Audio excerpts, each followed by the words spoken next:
ఎట్టోడా ఎట్టోడా ఎనిగేయిరా అంటే ఆ పుల్ల ఈ పుల్ల అడ్డం వేసిండట. అగో అట్లనే ఉన్నది కాంగ్రెస్ పార్టీ లీడర్ల ముచ్చట. బీఆర్ఎస్ పార్టీ వాళ్ళు సీఎం రేవంత్ రెడ్డి మీద సోషల్ మీడియాలో ఏవేవో పోస్టులు పెట్టినరట. దానికి పాపం కాంగ్రెస్ పార్టీ వాళ్ళ మనోభావాలు మస్తు దెబ్బతిన్నాయట. అందుకే ఎక్కలేని కోపం తన్నుకొచ్చిందట. అగో అదే ముచ్చట చెప్తున్నాడు ఎమ్మెల్సీ బల్మూర్ వెంకటు.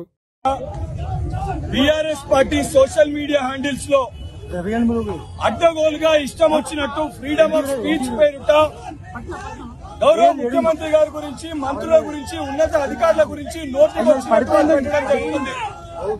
నిన్న కూడా బీఆర్ఎస్ పార్టీ సోషల్ మీడియా హ్యాండిల్లో వాళ్ళు ఏదైతే గౌరవ ముఖ్యమంత్రి రేవంత్ రెడ్డి గారి గురించి కూడా అనుచిత వ్యాఖ్యలు ఒక పోస్ట్ చేయడం జరిగింది.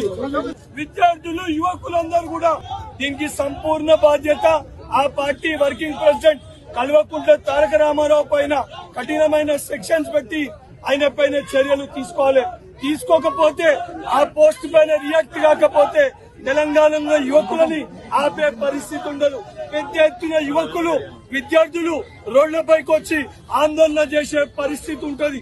కేటీఆర్ పైన కూడా దీని బహిరంగ క్షమాపణ చెప్పకపోతే కల్వకుంట్ల తారక రామారావు పైన కూడా దాడులకి దిగాల్సిన పరిస్థితి ఏర్పడుతుంది.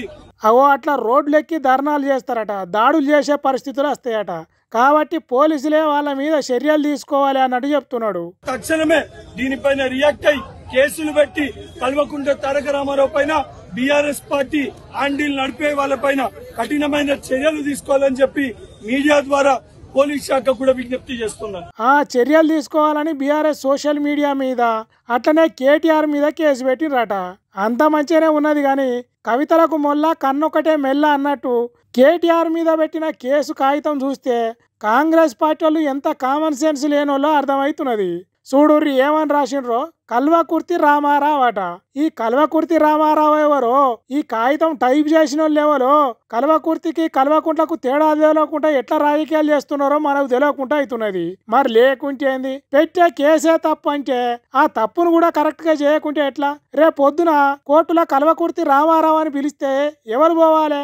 అంతా ఆగం బ్యాచ్ ఉన్నది కదా కాంగ్రెస్ పార్టీలో అన్నట్టు మాట్లాడుకుంటా నవ్వుతున్నారట ఈ ముచ్చట తెలిసిన తెలంగాణ పోలీసులు.